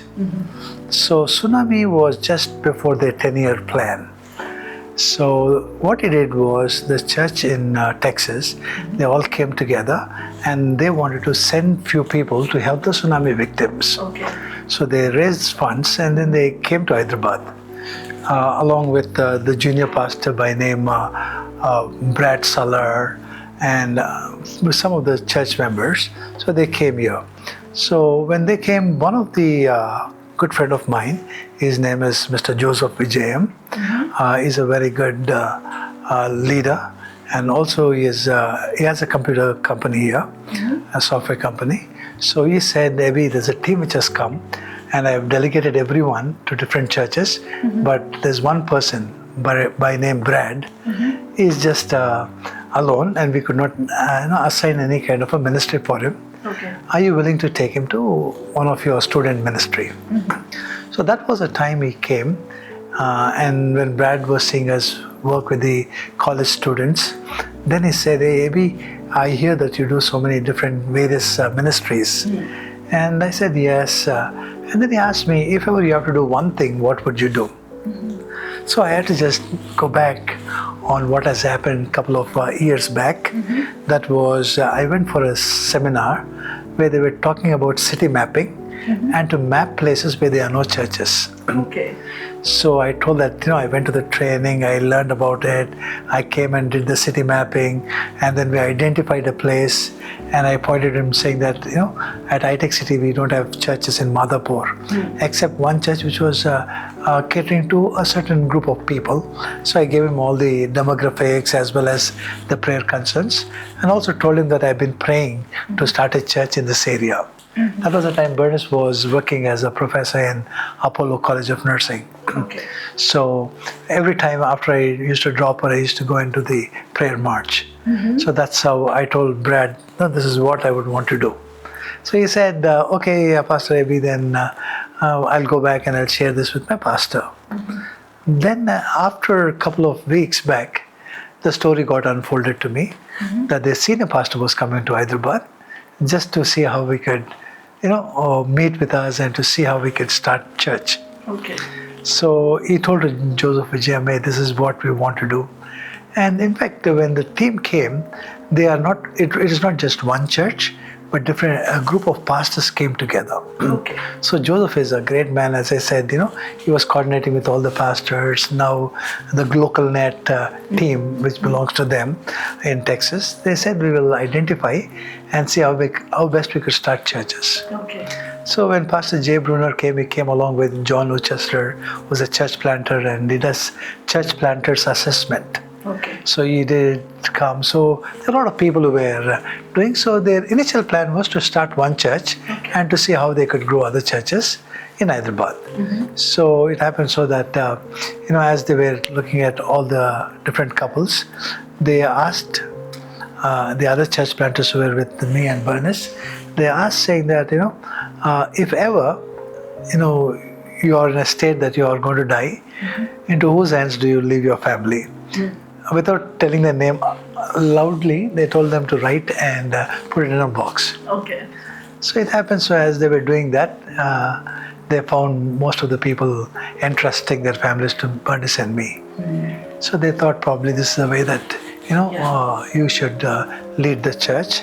But as soon as, no one thought that this exercise was leading for this result. Yeah. That's a smart move. Yeah, so it happened when this was really happening, then, everyone was not so comfortable. So I said, in a kind of a disharmony kind of a situation, I rather thought it would be good for me to just, not to be in the kind of a competition, but just start doing what God wants me to do. So that was the time I got a call from Chicago asking me to pastor a church. Okay. So I told Pastor Wilson, who called, I said, I'm willing to come. I do not know whether this is what God wants me to do. And he also said, we don't know that you are the pastor for us. So it's a win-win situation. You come, we will also try. And then that's how I went to Chicago to help the church there. How long you have been in Chicago? Actually, the whole plan was for a long term. Okay. And I was there just for 3 months because as I was serving, they felt that, they felt that they wanted to appoint me. And then they were working on the paperwork and all those things. I told Bernest and the kids, so they were all ready to pack and to come. So that kind of a state, the whole direction was going. But somehow deep within my heart, I was not feeling that peace of God in me. So I started to ask God, what is that you want me to do? And then, I felt that I need to move back to India. And sometimes, God takes you far away to bring you back to the same place. So I just told Pastor Wilson that I need to go back to India to start the church. And then a casual call I gave to Texas from Chicago saying that, hey, Pastor Jay, I was here and I was doing this. Now I'm planning to go back to India. So his first question was, what are you going to go and do in India? And I told him the church plant which God has put in our hearts, we want to go and start. Then he told, why can't you just, come and spend a little time before you go to India? So I went and he was telling, how they would like to train us and to share all the resources that they had. So that was the time he was asking whether we could call Bernest to US, keeping me in India, in the US. Then I told him, probably it's not a good thing to do. I would want to go back, and then we both will come if need be. So I came back, and then started I fusion? started to think about the training first. Okay. So Bernest went for visa, and it was so unique that they asked her my passport, and I was standing outside with my passport, Okay. and she left all the papers, and then she came searching for me. And the embassy has given you time till you came out and take the papers or the passport? Yeah, because the previous night God told me like you have to take pastor's passport and go. Okay. God told her, but I was a little bit nervous. If I give my passport to her, probably they will also put, stamp rejection on that also. So I told her, I'm going to bring it, but I'm not going to give it to you. Okay. So the situation came that they were asking. Actually, it happened so that morning when I was at the counter for the interview, they asked me, where's your husband's passport? And I'm like, right out. Okay, so I could walk out. They didn't let me in. Then they had to call and say, then they told that, yeah, all her papers are here, let her in. Okay. So whenever I share this, people say it never happened in history. Like, Yeah, so we both could go back and had a lovely training with the church planters, and then we came back and started Fusion Church in the year 2006. So, Pastor, as you mentioned, you have come back to India. Training for planting a church is completed. So, how did Fusion shape up, and what was your journey? Looking back to the time when we were searching for a place for Fusion Church in Itech City, we knocked many doors, many venues that we went and asked them whether they would give for church, and most of them they were not willing to give the place. Okay. So finally we went to a restaurant which was 36 Jubilee Bar and Restaurant, and then asked them that we wanted a place to start the church. In the bar and restaurant? In the bar and the restaurant, because their business starts a little bit later, 11:30, 12, and then it happens late in the night. So the owners were really willing to give that place. So they said we can have the place on Sundays.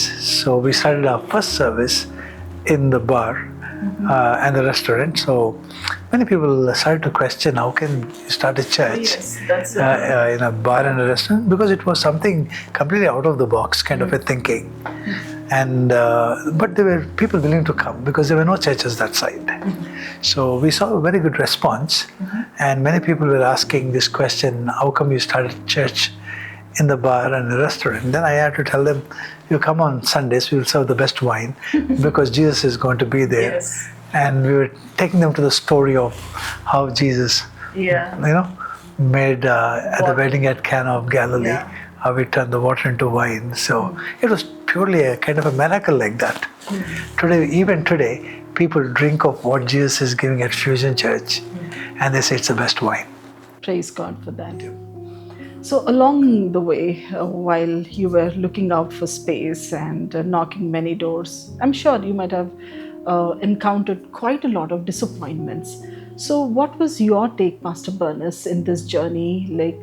Did you continue to have a ministry in the bar and restaurant? How did that travel go, and how did it continue? for me, every day was a challenge to understand if God really wanted us to start. Yeah. Because we did not know who would attend. We did not know from where money would come. We did not know anyone, and by then there was a martyr already there in the place where we were planning to start. Everyone warned us not to start, so I had a lot of questions to start. But once we started, biggest question after every Sunday was, how are we going to pay the bill? And where are we going to meet the next Sunday? There were times that we did not have any place. I remember sitting down in the car and crying and asking, God, I truly do not know why. Why on earth have you asked us to start this church? We were quite comfortable. We could have stayed in Chicago. We could have done life more comfortably. Yeah. Okay, that's what I felt. But then it was very, very challenging. Like having 4 kids and then trying to understand what God was telling. And So every week you used to change the place? of depending, acting? depending on whether this bar and restaurant does not have any function that Sunday, they would give us or not give us. Sometimes they'll call up Saturday evening or just let us know that tomorrow it is not available. Then you have to hunt for a place, and our liner would be find us where we are. So we went to almost 16 places before we stabilized. And one Sunday was such a challenge. Saturday, we go there and we find the place stinking again. Like it was the overflow of the drainage because the church where we were meeting was in a cellar. Okay. And we had to clean that whole place and Keep it ready for the service. keep it ready for the service. Pastor Prasanna was assisting us then. So he and Pastor cleaned the whole place that day. That was a horrible experience. With this tough journey, did you ever feel like, to give up? Well, there are many times, especially when things were becoming tough for us. At times it was, questioning ourselves, did really God called us? That was one thing. And second thing is, if He has called us, things should be easy. Why they are so tough? Yes. Yeah, but I think when God allows you to go through those kind of a thing, He also built the inner qualities of a person. Yeah. So I recognize that a little bit later, that when God is making us go through challenges and things which you cannot bear, and as the scripture says, He'll not give you more than we can bear. Yes. But for us at those points, it seems to be really tough. But I think it is a way that God's school of teaching those values, those characteristics that He would like to bring out from us. Because I was disappointed many times, especially moving from one place to the other place. The stability of the church growth and all those things was a big challenge. So I went and told Dr. Chiranjeevi, who was supposed to be the Seva Bharat head. I told him, this is what I'm facing. He told me, be cheerful. And I asked him, be cheerful? And he said, every place you're going, you are putting a pillar for the church. Wow. Yeah. And he encouraged me, saying that this is going to help you, Abby. Yeah. And you go ahead, face those challenges and go ahead. So through this journey, like as the church, Fusion Church, has been formulated, though moving from place to place, what is that strong message which God has imprinted on your heart for the people who are coming to the church or the Fusion, I would say? Because earlier you mentioned that you have done a prayer march in this place, right? So having this history, what is that specific message God has given? Yeah, it was when we came and hit the ground, we started to get a lot of people from who were not really truly religious and from a background for church life. So that was a very unique approach we had. Yeah. So knowing that our people were not coming from, much of Christian Bible background, our challenge was a little different. Okay. Because it is something like the Antioch church. And it is a little different in Jerusalem church. Because Antioch church was basically where a lot of non-Christians were coming, non-Jewish people were coming. So it was a different kind of a, gathering. So Fusion Church started to have that kind of a group. Okay. So we used to have people from different walks of life. Okay. So for that we need to have a different approach. Absolutely. I served in a traditional church for more than 15 years, the Centenary Baptist Church. But here when I came, it was different. And their work culture is different. The amount of pressure they have and the Western influence and a lot of aspects, they've been impacted. And looking at them, there was so much of brokenness in the lives of the people. And we did our first message where I was talking about God does not play dice. And then we went further, looked at the lives of people. We saw there's so much of brokenness. So our messages were all centered around that nothing is broken beyond God's repair. And we have God of second chances. and you can come back to Him. So those were the main themes which were more relatable to people's life. Yeah. And from their brokenness, as they started to come back to God, then we were building their lives on God's word. That's absolutely amazing. As a pastor, I feel that for you to transition from the traditional church to the current state of high-tech city, it would have been a challenging stuff for you. Definitely. So what we did was, we said that we are going to make intentionally some changes. Okay. Number one is, we said that we are going to keep a service for 1 hour. That was a little bit different, and that is a specialty of Fusion Church. Yeah. And we said that we are going to have a pattern which will be more welcoming, brothers and sisters from the community. So I think that made a lot of impact. So initially I saw the value. So when you're bringing when you are a change, especially when you are, a trend changer, you'll be lonely. No one really understands. Yeah. So a lot of people who came and who immediately quit, not even realizing what I was doing, while others stayed back, and then they saw how God could, use this kind of a new approach to impact. So I think that's beauty about how God can impress upon the hearts of the people. Though it takes time, I think you have to hold the vision and move further. Yes, agreed, Pastor. So it's been now 18 long years of Fusion Church. You have seen God's providence, God's faithfulness, but I'm sure there might be some painful moments as well, being a shepherd. What were your hurts, or what were your painful experiences?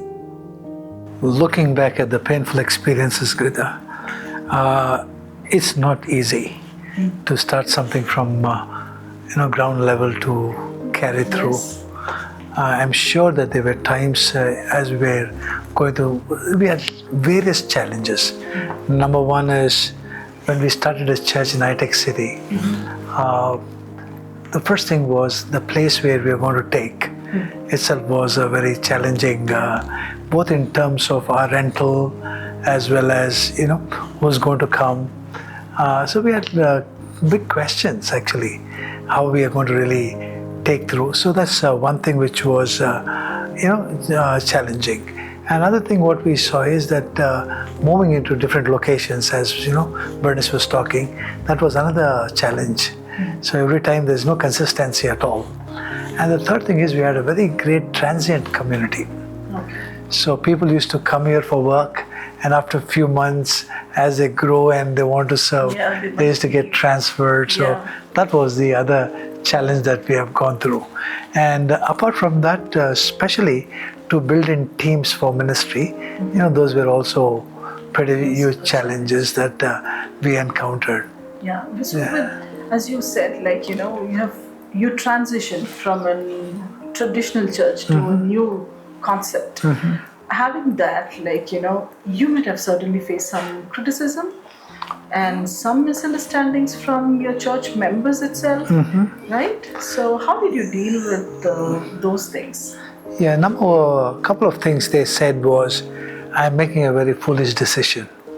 Because living Centenary Baptist Church with such kind of a huge church, and starting a church where you don't even know how many would show up on a Sunday, they were really saying that what you're doing, rethink. And also, by the time we started Fusion Church, I crossed 40 40s. So they were saying, you should have been settled by now. By now. Yeah. You're starting something when people are really enjoying the peak of their work and things like that. So, but I felt the urge that we need to take off and do it. So, in midst of all these odds, one thing we knew was that God wanted us to start this church, and that has always kept us moving. Pastor, how did you handle, as a shepherd, how did you handle betrayal? How did you handle criticism and misunderstandings? I somewhat like this scripture from the Bible where it says, Jesus said, follow me. And I always look back into his ministry. In his team, You had people who betrayed, people who denied. You have different kinds of Jesus had different kinds of disciples. So from the lessons from Jesus's ministry, I should become a part of our kind of a ministry. Okay. And especially when you follow the master, you would also have that kind of repercussions. Yes. So I think it was very difficult because Jesus is God, and your pastor is human. So it was not easy, especially when there were hurts and when people talk negative about the church. Yeah. That impacts not only me but also the other church members. And at one particular time, I felt as if all the church members were against me. Oh. I don't know why I felt that, but it happened. It seems to be very natural for me to feel that kind of thing. I don't know why. And one Sunday morning, I got up and I told Bernest, it's very hard for me to come to church today. And that you might have had to preach on that day. And apart from that, I have to preach.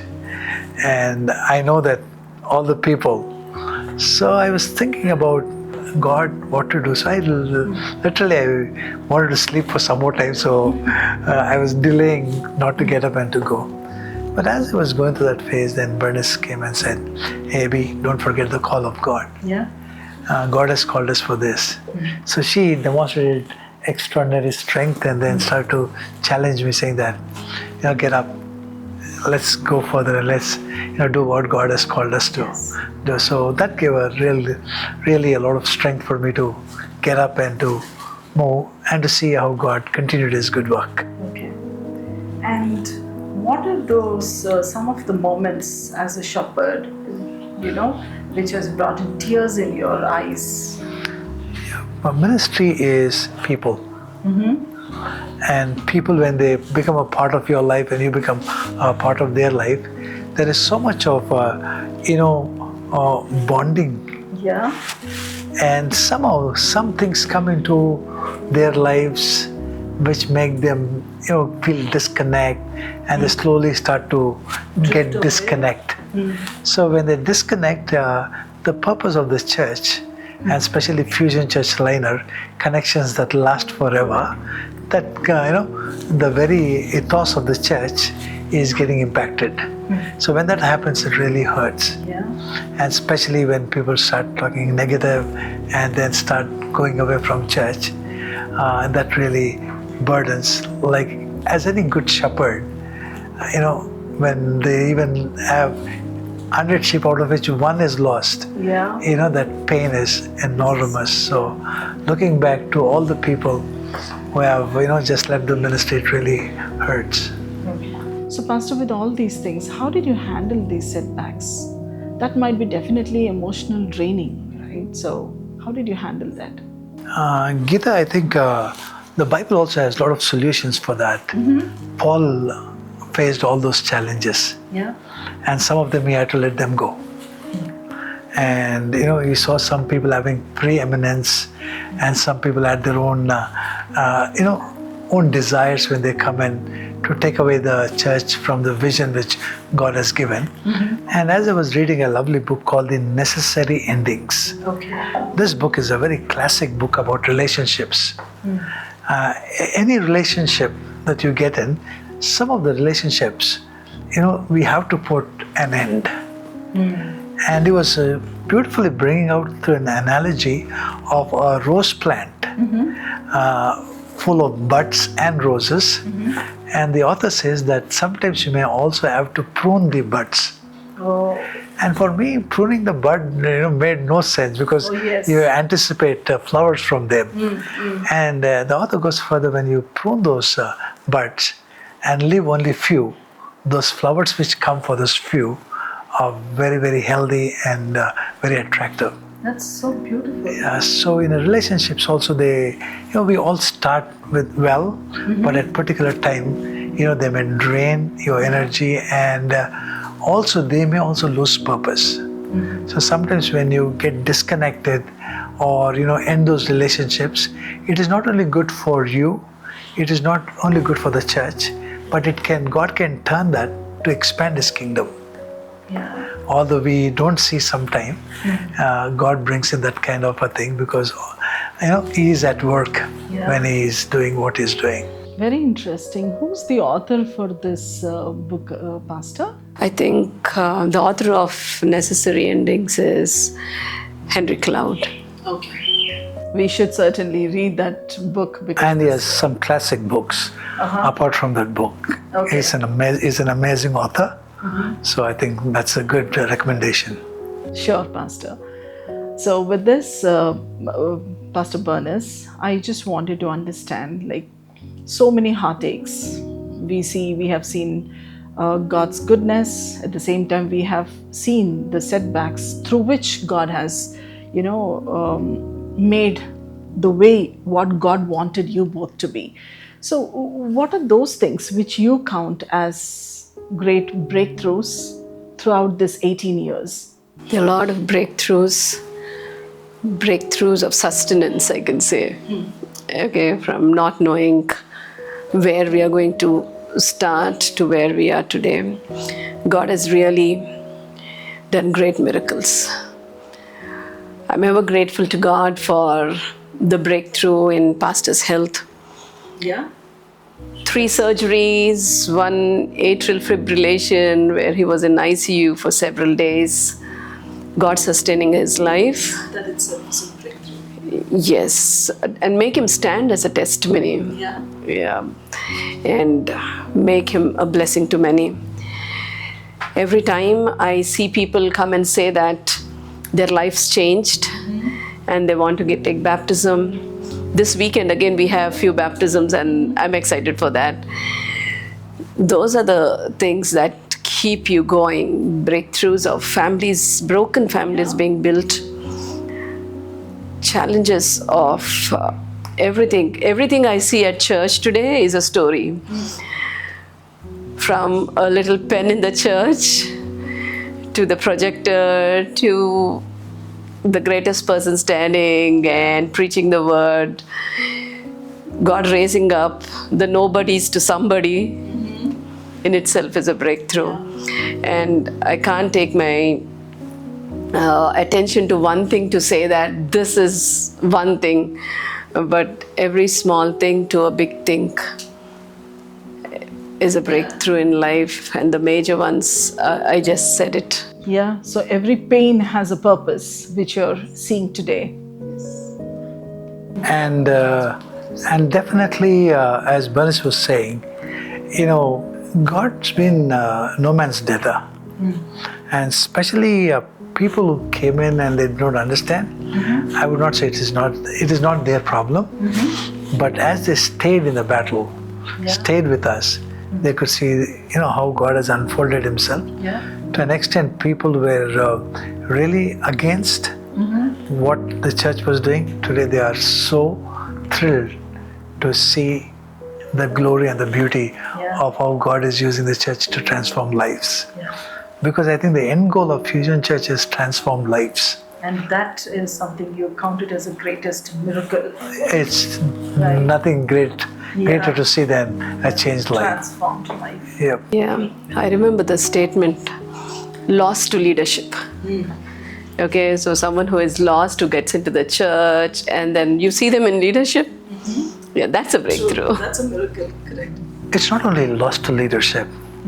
Today, we see people who just came, who were sitting in the pews. Now we see them stand on the pulpit. Yeah. And people who just came in, now they serve in various capacities in the team. Apart from that, now from the church, one of the small groups, and I'm so thankful to God for the the group which used to meet in the House of Prem. I would want to coin it as in the House of Prem, because I think the house groups are such kind of a powerful ones. The small teams. Small home teams like Akula and Priscilla. They had their home teams, no? So you can say Prem and Anita. So Prem and Anita's house is a beautiful example where all the people from that area, they came together. They used to come together, sharing the vision of the church. One day they said they want to start a church in Kokapet. Amazing. And we said, let's launch it up. So there was no church in and around that place. And there are no churches. Even today. Amazing. Yeah. So what we did was we said, let's pray, and we started to pray. Then we called a group of people. Then we prayed. Then we asked God, we don't know where to meet. And the restaurant where we were praying, those people opened their restaurant for us to have our first couple of service at the table talk. Okay. So it was so amazing to see how a little group willing to obey God and His Great Commission. Yes. And when they were obedient, today we see 100 families, we see 100 individuals and 25 kids come to worship there In Kokapet. in Kokapet. Okay. Pastor, the man who you are today, and Pastor Bernest, the woman of God who you are today, and I'm sure you had an influence of your family, that is your parents and your siblings. So what are those values which your parents have instilled in you, which you still remember? Looking back at my mom, she was a woman of prayer and so many sacrifices that she did. So I see those two qualities of her have been greatly influenced me. And my dad is a man of great principles and also a man who lived a life of integrity. And I had a lovely time learning from him. And especially he used to tell, son, I would want to tell you something more deeper and more practical. And he did not even share with my other siblings. Any other siblings, because he told me, you're a pastor and you need to know these things. And I really recall those kind of lovely values being, imbibed through my dad. Apart from that, siblings, all my 9 siblings, they are one or the other way, they are connected to the ministry, they encourage each other in the ministry. Even today, although both my parents have received the home calling, we definitely try to see as often as we can, meet together and pray on Zoom. Because even today, although we are scattered, my elder sister lives in New Zealand, and my brother's in the US and Dubai and other parts. So we still continue to keep that kind of a family, bonding together.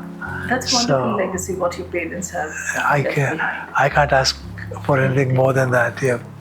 How was your family, and what influence it has made on you? For me, like I told you, I was raised by a single mom, me and my brother. I always saw my mother was a hero of faith. Come what may, she stood like a pillar. She would work very hard. I have not seen her lazy even one day. Even if you get 5 minutes, she would sit down and work on some skill or do something for us. And nights, whenever I would get up to see what she's doing, or whenever I just got up, I would watch her kneeling down and praying. Any time in the night? Any time in the night. Most of the times I would see her praying. And we faced a lot of challenges in life. I have not seen her being scared even once.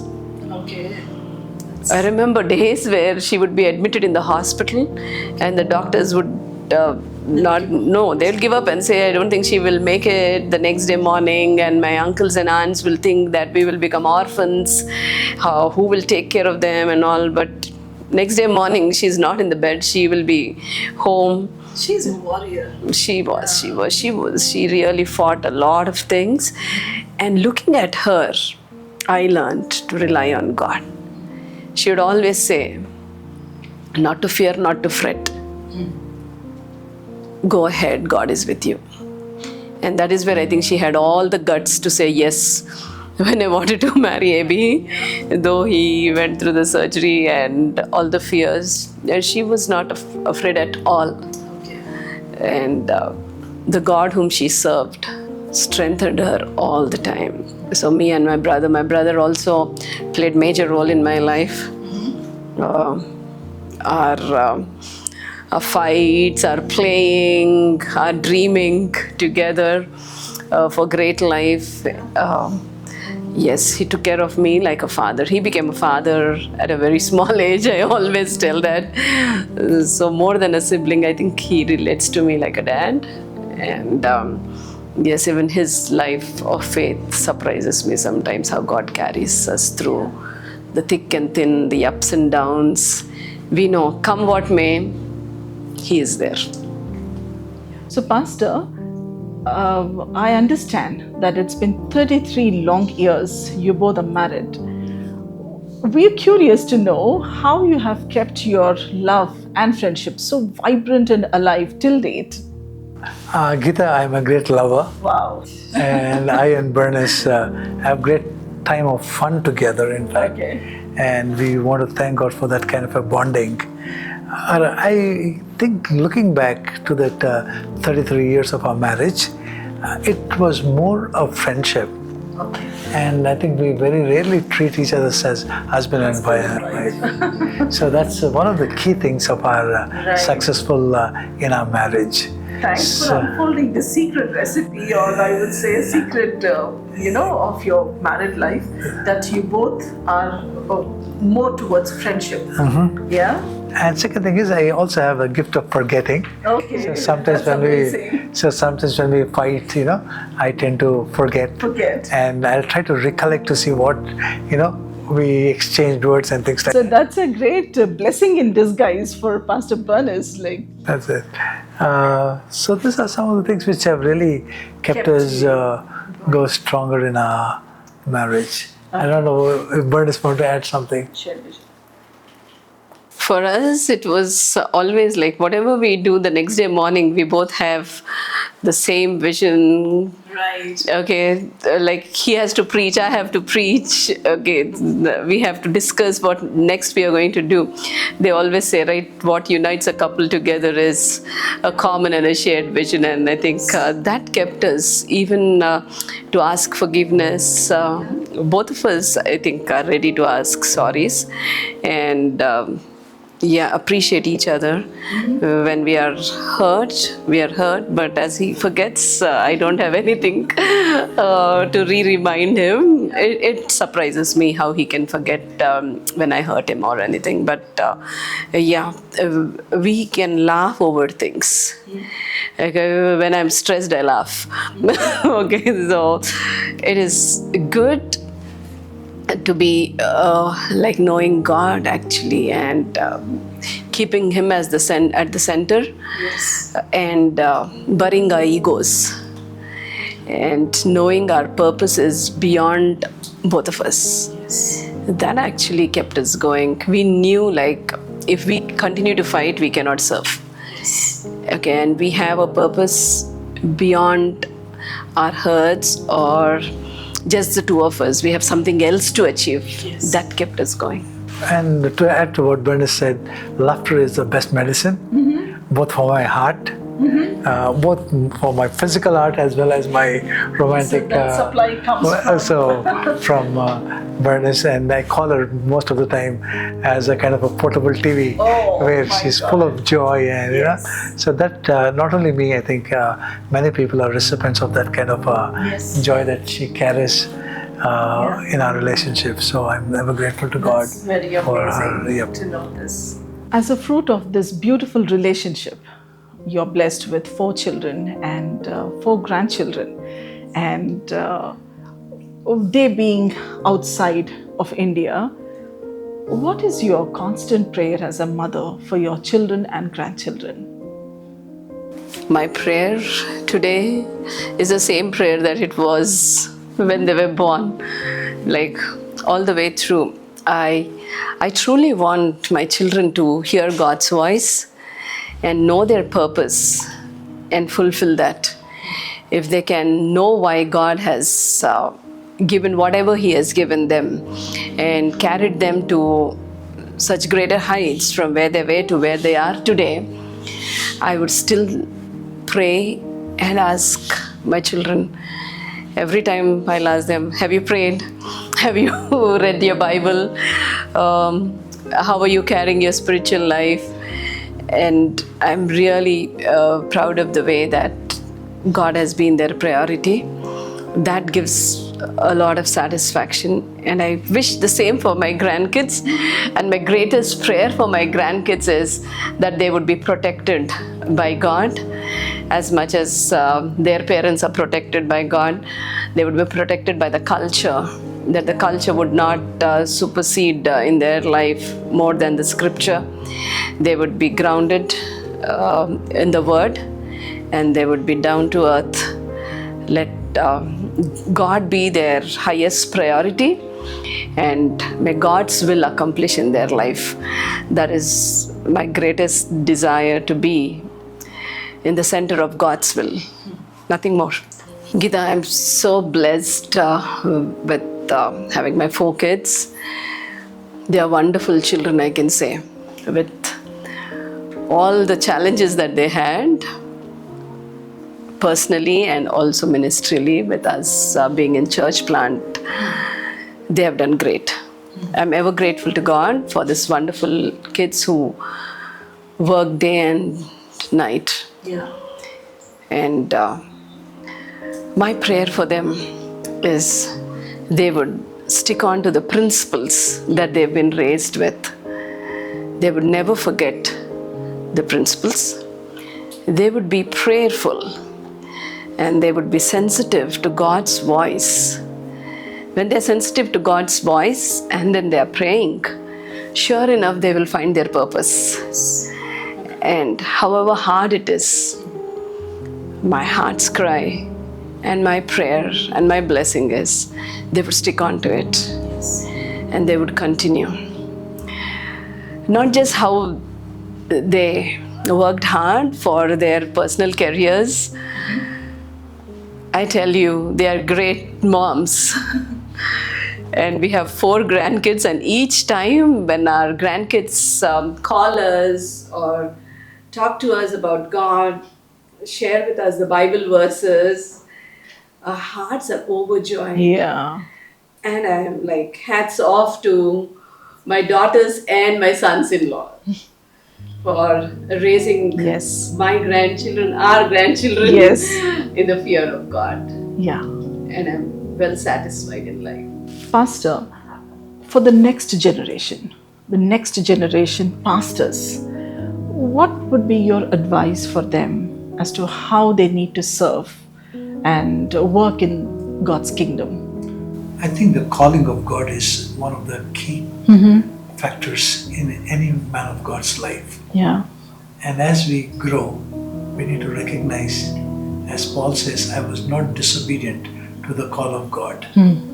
I think we need to keep our vision as a central focus of our life, Yeah. and continue to do what God has called us. Yeah. And especially, we need to be extra careful when we see how God blesses us and blesses our children. There's a great tendency for us to really, miss God in our lives. Yeah. So I think intentionally you have to look back and see from where God has brought you up and how faithful God has been. And today what you are is not by yourself. Yeah, It is absolutely. purely by His grace. Yes. And give all the glory to God. When you tend not to give glory to God, you tend to build in pride. Yes. And once pride comes in, and there's Yes. definitely going to be A fall. vital fall. Yes. What is your heartbeat for Fusion Church? My heartbeat for Fusion Church is to see how all the members who come in, they will be true, because I strongly believe that Fusion Church is a place where we'll have people.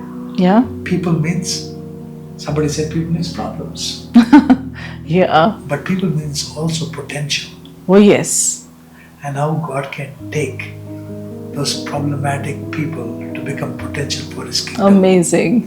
So Yes. that's what I would want to see, how God can take Yeah. every person who walks in with their problems and challenges, that they would know God and that they would know what potential God has put in them, Yeah. and to be a great witness wherever they go. Especially Fusion Church has a very unique group of people. It's a transient crowd. Yeah. Today I'm so honored. Any state I go in the US, I see our Fusion Church members. Wow. Any part, now going to Australia, we have a couple of our Fusion Church members. New Zealand, we have members. So I see that kind of a potential. And I ask them, what do? They are currently a part of the church, Okay. part of a ministry. Great. And that brings in a great joy for me to see such kind of an explosion. Yeah. It is not only fusion, but it's also fission, where they will go and spread across. Amazing. Great impact. So, Fusion Church has a global presence, we can say today. Definitely, I should want to say that because Fusion Church did not start as a local church. Yeah. The very roots it took Yeah. was from Discovery Global Ministries, which is a parent organization. Yeah. And that desire of the vision and the mission Yes. of Discovery Global Ministry is not only to start church in India, India. but Right. to see how we could spread across. Right. And today we see with the potential God already has sent from Fusion Church, To every place Yeah. how Fusionites can be, joining their hands with us Yeah. to see how we could, build churches across the globe. So that's my dream for Fusion Church and for Discovery Global Ministries, Okay. that we would take the gospel of Jesus Christ to the further ends of the world. Yeah. The great commission which God has given us Yeah. to evangelize, to teach, and to baptize people, and to plant them deeper into God's word, and to send forth is our greatest mission. This mission was, in fact, birthed in us as we go back the journey. It all started in the year 1994. Yeah. And today, if you're asking me what I would want to do, I would want to do still the same thing Yeah.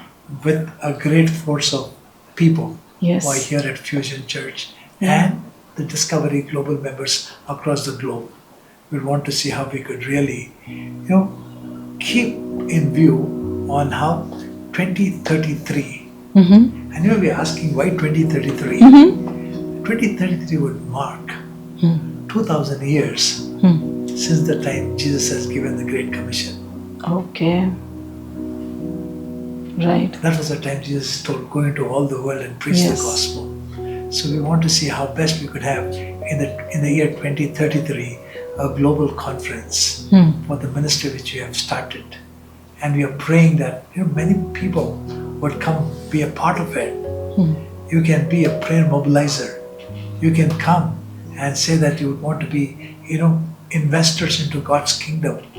And some of you can connect people and say, we want you to be, joining hands with. One of the partners I was talking in New Zealand, he said, it's been almost 25 years. The impact of the ministry still is there upon this, doctor, Praise and is God. looking forward to seeing us, to see how we could, revive and to see, as we pray that God would revive His works amongst His people, so that we could truly become global. So that's my dream, Yeah. the dream which God has, Yes. that this gospel should be preached to everyone, Yeah. and then His coming is going to happen in this world. Amen. Pastor, if this would have been your last sermon, what that would be? If this would be my last sermon, it goes back again on how God can take broken lives. Yeah. And any broken life, I always recall that nothing is gone beyond its repair. Yes. It may appear to all the people that it is beyond repair, but God is a God who can take broken lives and lives which are shattered, homes which are broken, young people who have been completely, Yeah. lost in this world. If they could just come back to God, He can take their lives and He can grant them a brand new life. So thereby, my message would be, nothing is broken beyond God's repair. Repair. And He can mend every life. And He has that power. Yeah. And going back into the hands of the Creator is so wonderful, as He says, as the clay is in the potter's Potter's hand, hand. we are. Yes. And He's going to make our lives into vessels of honor, Yes. vessels which He desired us to be, He's going to make. So that kind of a hope we have. Yeah. So that would be my message of hope for the world, which is so hopeless and shattered. Yes. That's true, Pastor. There is nothing beyond God's repair. And we are serving and worshipping a global God who has a global vision. And together as a church, we all will walk together to accomplish the purpose what God has for the mankind, reaching out to fulfill the vision and mission what God has given to the Fusion Church. Truly, Gita, I think it's such a kind of a journey because whenever God gives a vision, that vision is bigger than the person. Yes. And that's why we need one another to come together and to partner. Jesus said, I will build my church. His church is not just Fusion Church, but he wants a global church. Yes. And I'm sure he gave us a great commission, which is of a global vision. Since this commission is given by God to us, we must do it. Yeah. We can do it. We will do it. Yes. Amen. And that's my prayer, Yeah. that we are all going to move towards this great Yes. vision which God has for us. Yes. In doing that, we bring glory and honor to His To name. God. Yeah. So it's my prayer that through every person's life, that God's name would be glorified Yes. and His mission could be accomplished. Yes. Thank you so much. Thank you so much, Pastor Abby, and thank you, Pastor Bernest, for your valuable time and taking us through the journey of yours. A child who would have been easily missed, a one who was more ill than his will, battling between life and death, being poor yet made many rich, bummed from every angle of life, purely by His grace, saved, called, and used in the Master's hands. Multitudes being blessed scattered across the globe. And I thank God for giving me this grace to see them in the close quarters and being personally blessed through their life and ministry. I consider it as my privilege to present the legacy of a shepherd and global visionary leaders.